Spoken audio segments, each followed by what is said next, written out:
bien, aujourd'hui, je vais vous parler un petit peu de ce que je connais, les superstitions et les oranais. Oui, ceux qui ne pensent qu'à dénigrer les oranais vous diront qu'un de leurs défauts, parmi tant d'autres, c'est qu'ils sont horriblement superstitieux. Eh bien, écoutez, n'en croyez rien. En tout cas, moi je peux vous l'assurer, c'est pas l'avis des oranais eux-mêmes. Et pour une simple et bonne raison, c'est qu'ils savent parfaitement que d'être superstitieux, ben, ça porte malheur. Mais, ben, il y a toujours un mais. Même et surtout parce qu'ils savent qu'ils ne sont pas superstitieux. Pas du tout, pas du tout. Et les oranais ont toujours observé certaines règles, c'est tout, pour éviter la shkumun. La shkumun, vous savez, la mauvaise chance, le mauvais œil, enfin, le mal de ojo, voilà. Le mal de ojo, vous connaissez, le mauvais œil. Ben, tout d'abord, je vais vous raconter un de ces, un de ces trucs qu'on a les oranais. Il y a des choses qu'on ne doit jamais entreprendre certains jours du calendrier. Pourquoi? Parce que ça porte malheur. Quels sont ces jours? Eh bien, par exemple, pour partir en voyage, les journées les moins propices de la semaine sont le vendredi et à un degré moindre, le mardi. C'était là une croyance. Ne me faites pas dire que c'est une superstition, hein? Non, non, non. C'est une croyance qui est venue directement d'Espagne et même d'Italie, la région du Mezzogiorno italien. C'était un adage, on va dire, qui affirmait, en tout cas, moi, ma mère me l'a dit, je connais d'autres que leur mère elle leur a dit aussi, qu'il ne fallait ni se marier, ni embarquer un vendredi ou un mardi. Par exemple, à Procida et à Bari, dont il y a beaucoup de gens qui sont de Merzel-Kébir qui viennent de ces régions, l'île de Procida très très belle, mon beau-frère il vient de là-bas. Eh bien, on soutenait que di Venere e di Marte non si sposa e non si parte. Et dans la région d'Alicante, de Valence, de Murcia, on répondait los viernes y los martes ni te cases ni te embarques. Alors ça veut dire ce que ça veut dire quand même. Et plus fort que les ancêtres, dans les villages et dans les fermes d'Oranie, on complétait que les poules non plus, il ne fallait pas les mettre à couver. Ni gallina hue capones. Alors, c'est-à-dire que se marier un mardi, franchement, moi je connais personne qui l'a fait. De mémoire d'Oranais, personne ne l'avait jamais fait. Bon, bien sûr, chez certains juifs orthodoxes, puisqu'on était invités à leur mariage aussi, on s'entendait parfaitement, parce que chez les juifs, le livre de la Genèse dit que le 3e jour de la semaine, c'est-à-dire le mardi, et seulement ce jour-là, Dieu vit que sa création était bonne. Voilà, alors on peut se marier le mardi. Mais chez les chrétiens, les mariages se célébraient surtout le samedi. Et certains c'était le lundi. Moi, je pense que c'était surtout les commerçants. Comme je viens d'une famille de coiffeurs par mon grand-père maternel, je pense que c'était, comme le jour de fermeture, c'était le lundi, on n'allait pas perdre tous les clients et tous les mariages du samedi, alors on faisait le mariage le lundi, tout simplement. Et chez les Israélites, généralement, c'était le dimanche. Alors quand on entendait klaxonner dans la rue, pip, pip, pip, pip, pip, je ne sais pas si vous vous rappelez de ça, parce on savait quand c'était le dimanche que c'était des Israélites. Et quand c'était pip, pip, pip, pip, pip, eh bien, c'était le samedi, c'était les autres. Et le lundi, on disait, ah, ben celui-là, ça doit être un commerçant. Figurez-vous que les hommes dont le métier était la pêche ou la navigation, eh ben, eux non plus figurez-vous qu'ils n'embarquaient pas, parce qu'ils devaient éviter de jeter l'ancre un mardi ou un vendredi. Bien sûr, cela se faisait par obligation, mais franchement, ils avaient des appréhensions, et la famille surtout les femmes, surtout les mères. Le vendredi, en revanche, c'était un jour formidable pour s'arrêter. À croire qu'on n'arrêtait jamais. C'est vrai qu'on n'arrêtait jamais. On était des gros travailleurs, on est toujours. Et par exemple, le vendredi, c'était un jour génial pour acheter un dixième de la loterie, de l'algérienne, chez le marchand de billets de loterie. Eh bien, il y en avait qui étaient fameux pour porter chance. Hein. Il y avait une certaine, ah celle-là c'était un personnage, pour les plus anciens, rappelez-vous. C'était une qui s'appelait Julie. Julie, qui avait les cheveux rouges. Elle avait l'œil gauche qui disait merde à leur droit. Et elle déambulait le boulevard Seguin, le boulevard Clémenceau, la rue Mostaganem. Des fois, elle allait jusqu'à la rue d'Arzeux. Et elle avait la réputation de donner de la chance aux clients. Parce qu'elle faisait une chose, elle se passait le billet là où vous imaginez, derrière dans le popotin. Et là, elle disait, allez, prends ce billet, mon chéri. Avec ça, tu as la fortune avec toi. Tu peux pas perdre. Eh ben, je sais pas si ça peut être vrai ou dire que c'est une superstition. Non, c'est pas une superstition. Mais nombreux étaient ceux qui y croyaient. Bien sûr, sans superstition. Il y avait aussi un pauvre garçon qui venait de la rue des Juifs. Pauvre Ético, il avait la bave aux lèvres, le corps entièrement disloqué, il était un peu bossu. Vous savez, il avait la tchepa. Il ne pouvait pas se tenir droit, toujours il marchait des cantos, comme ça en diagonale. Il avait la main droite qui traînait par terre, il était toujours habillé avec des choses qu'on lui avait données, des vestes trop grandes, des chaussures trop grandes, des pantalons trop courts, comme s'il allait passer la rivière. Qu'on lui voyait les cagnettes. Bon, le pauvre, il était poilu quand même. Hein. Et enfin, eh bien, on le voyait déambuler devant la terrasse du Martinez.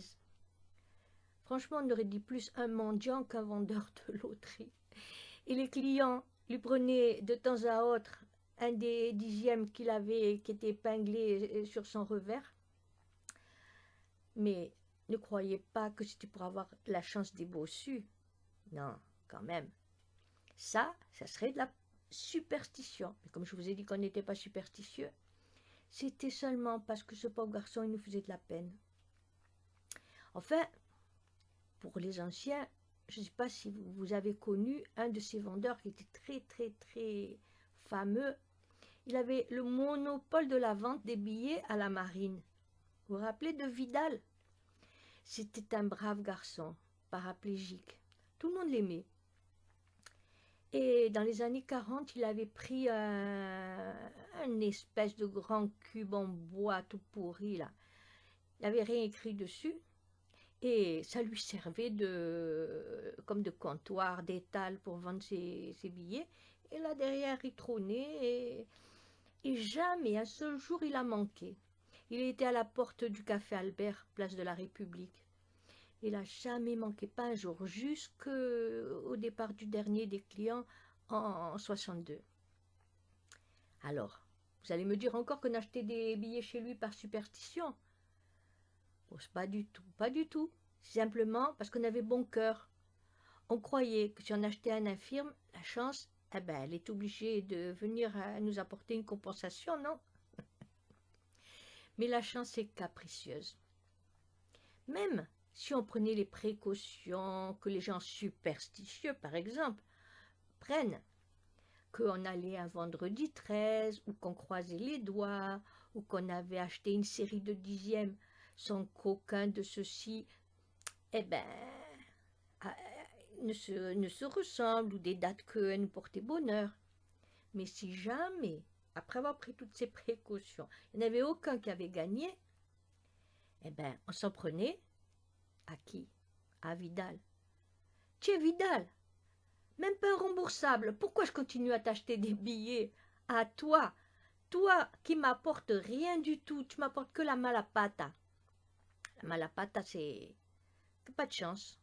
Mauvaise pâte, ça veut dire en gros, c'était quand même une expression oranaise spéciale et pour le dire à un handicapé des membres inférieurs, il fallait le faire.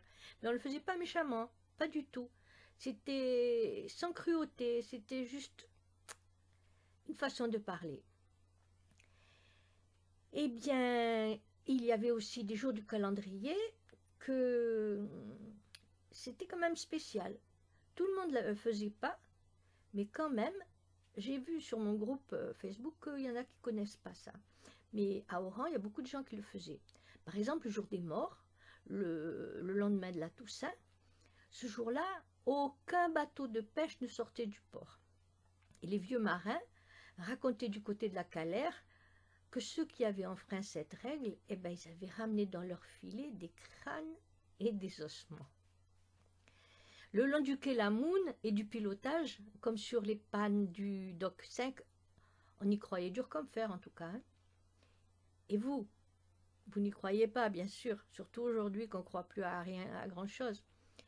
Pour se demander à Christiane de vous raconter l'histoire qui est arrivée à son pauvre père. Ce pauvre père, il s'appelait Sador.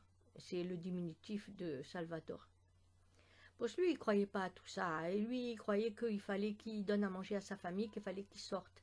C'était une forte tête et il ne croyait pas à toutes ces bêtises des bonnes femmes.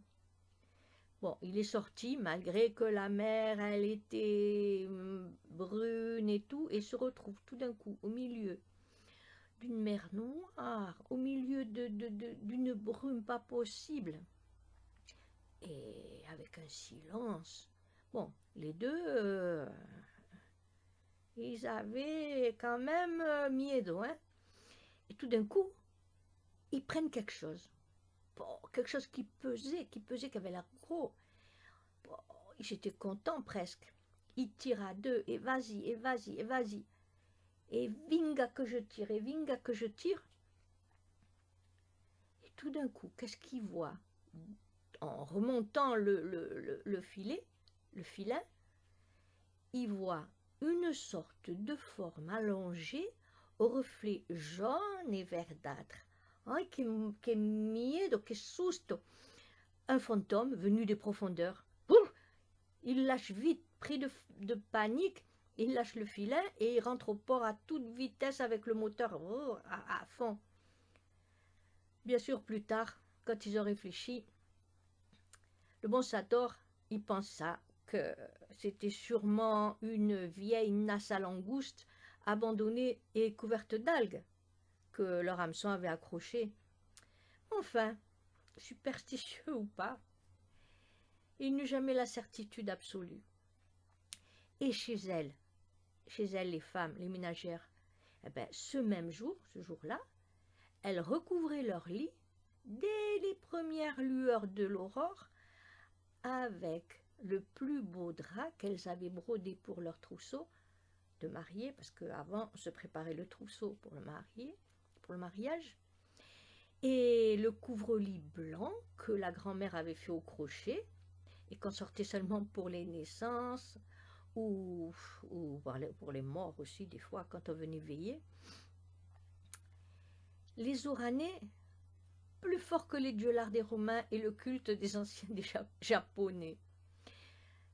Alors ma grand-mère, elle m'entend dire ça, elle dit « Oh, ne ris pas de ces choses-là, tonta, tonta.